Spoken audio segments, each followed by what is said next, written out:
You're watching Betting the Breeders' Cup, presented by FanDuel. Championship Saturday, 9 races on tap. It's the 39th running of the Breeders' Cup right here at Keeneland Racecourse in Lexington, Kentucky.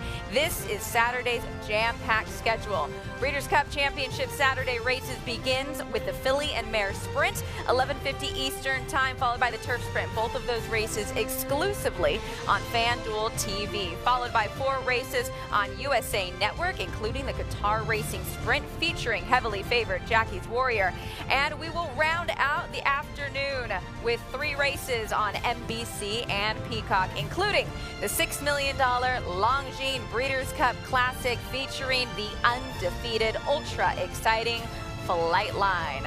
Lots you will want to stay tuned for, and you want some help with some selections from our analysts and handicappers. Hey there, I'm Britney Eurton, joined by Nick Luck, also analyst Matt Bernier, and we are overlooking the far turn here at Keeneland Racecourse. There are so many wagering opportunities, so many horses to sort through here, but we had each of you, myself included, select a lock, value play, and a bomb. Who's going to blow up the tote board? So we'll start with the locks. You cannot say Flightline. Nick, I'll start with you.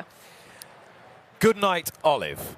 Filly and Mare Sprint? Yeah, is the short price horse who I like the best on Saturday afternoon in that first of the Breeders' Cup race of the Filly and Mare Sprint for Chad Brown. This is a filly who is moving forward at a rate of knots, was a very impressive Grade 1 scorer last time. She's 5 for 6.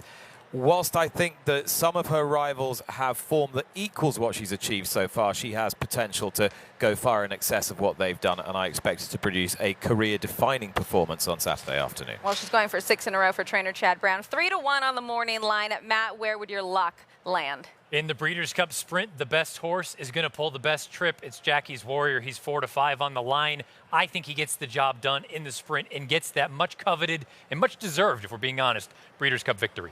He's 0 for 2 in the Breeders' Cup thus far, and I'm going to try and beat him with my lock play. Wow. My lock play is Kamari.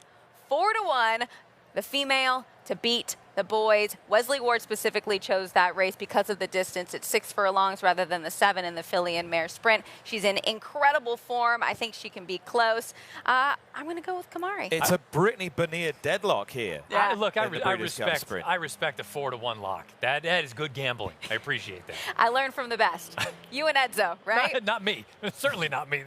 Well, we want to find some value too, right? These are, well, some, especially Jackie's Warrior, are short price. Where does the value come in? How do you find your value play? I am very happy with the value. If Annapolis in the Breeders' Cup mile, the mile race on turf, goes off at anything like the morning line suggestion, it is only a suggestion, of 10-1, then thank you very much. But I am certain that the European trained front of the market, Modern Games and Kinross, will take too big a chunk out of the wagering dollar here. And as such, Annapolis, who was the most impressive winner of a North American turf mile race here at Keeneland last time, can be the one to go in again for Todd Pletcher. Very powerful, imposing horse with a big future. All right, Matt, value play? You could just repeat Nick's analysis of Annapolis because I like him quite a bit in here. I liked him 4 weeks ago. I like him in this spot. He's going to get the jump on those quality Europeans coming over, most notably Modern Games. And I don't know that we're going to get 10-1, but I think 6 or 7-1 is still a very fair price on this horse. Well, now it's going to be Nick and Matt against Brittany. My value play comes in the mile as well, but I'm going with the female. That is Regal Glory. She's 6-1 on the morning line there. Because of the horses that you mentioned that I think will get the play, maybe she'll float up just a touch, but I think she can be tactical. She is in very, very good form. The Chad Brown barn also in very good form. So for me, it is all about Regal Glory. Should we have a side wager? Yeah, I'd happy Drinks to. on you. What do you think, Matt? Take 50 cents each? Yeah, we'll split a dollar bet right here. Whoever finishes in front of the other. I like it. Okay, we need a price here, and I mean a massive price. Who is your bomb selection on Saturday? I don't know whether he's going to be massive. He's been put on the morning line at 20, and I don't think he's going to get much love here. Emiratiana's a horse who finished 4th in last year's Breeders' Cup Turf Sprint. I think he can at least get a podium finish because there's much more in his favour. He's got an extra half a furlong that he'll like. He's got ground he'll like, a track that he'll prefer. That Del Mar track's very difficult for the European turf sprinters, I think. This is much more suitable. So, yeah, I think he's got a great chance for the stable who the only European stable to win the race, that of Kevin Ryan 2 years ago. So, yes, Golden Pal, you've got to respect. I think Highfield Princess will win if she runs to her form this year. But she's 7-2. Emirati Anna, 20, 30, 40, 50, any price you like. Why not? If not, bet the horse underneath too, right? Exactly. Well, bet him everywhere. Everywhere. There you go, On Matt. top, underneath, upside down, back to front.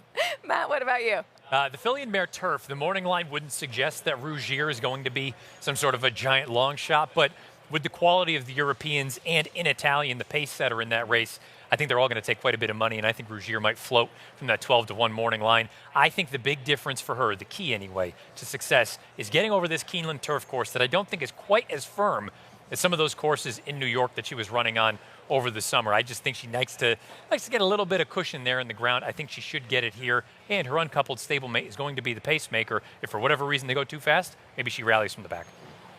My bomb also comes in the filly and mare turf. It's family way. She's 20-1 on the morning line for trainer Brendan Walsh, and as of late, she's been more of the bridesmaid than the bride. I mean, she has at least 4 seconds and a third in her last 5 starts. But I feel like Brendan Walsh is an incredible conditioner. She does like it here at Keeneland. I think can get a nice trip, and perhaps if she has the right setup, could break through at a very big price. Yeah, trainer's a big angle here, Matt. I think there's some trainers where you think, well, can I really see them winning a Breeders' Cup race? But this stable is incredibly accomplished, and I'd certainly never talk anyone down from betting them. When you see conditioners like this place horses in ambitious spots like this, they usually mean business. Exactly. And it's worth mentioning Tyler Gaffalione. He was in a run for the title here at Keeneland just a couple of weeks ago with Luis Saez. Luis Saez won by 1, so Tyler Gaffalione very much so knows this turf course. He needs a Breeders' Cup winner as well, doesn't he? He does need a Breeders' Cup winner. Don't remind him that because, I don't know, might be the monkey, hey, listen, monkey on the back. They were all saying it about John Sadler a few years ago. This is true. Where are we now? This is true. Lots of wagering opportunities. So we gave you our lock, our value play, and the horse that is absolutely going to blow up the tote board. But what other wagering opportunity are you going to delve into, Matt? I'm going to look at the $1 pick 6 on Saturday. Again, it's a $1 base bet. It starts in the filly and mare turf and runs right through the Classic. The caveat with this wager, it could be a little bit on the formful side, so maybe you want to press up the $1 base bet. This ticket right here is going to cost $72. I'm going to start in the filly and mare turf, and hopefully we can catch a price. I'll use Nashua above the curve, Tuesday, Rougier in Italian, and Moira, really emphasizing the 2 horses coming from Canada, from the E.P. Taylor Stakes, that being Rougier, the horse I like, is a bit of a bomber, and then also Moira, who ran second to her that day. We move on to the sprint. Nothing special, nothing fancy. I think it's Jackie's Warrior. Circle them and move on. You move on to the mile. Modern Games in Annapolis. I think it's the 2 3-year-olds that are the major threats in that spot. Annapolis is going to get the jump, but I respect Modern Games. If he runs back to his Woodbine mile, he's going to be a handful. Either one of them, I'm good to move on to the distaff.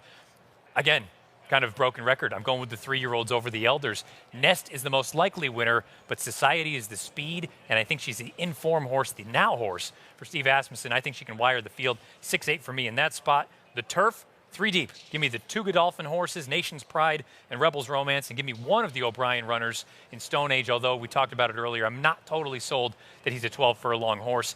If we get to the Classic and we're alive, it'll be sit back and enjoy the show because I think it is going to be showtime.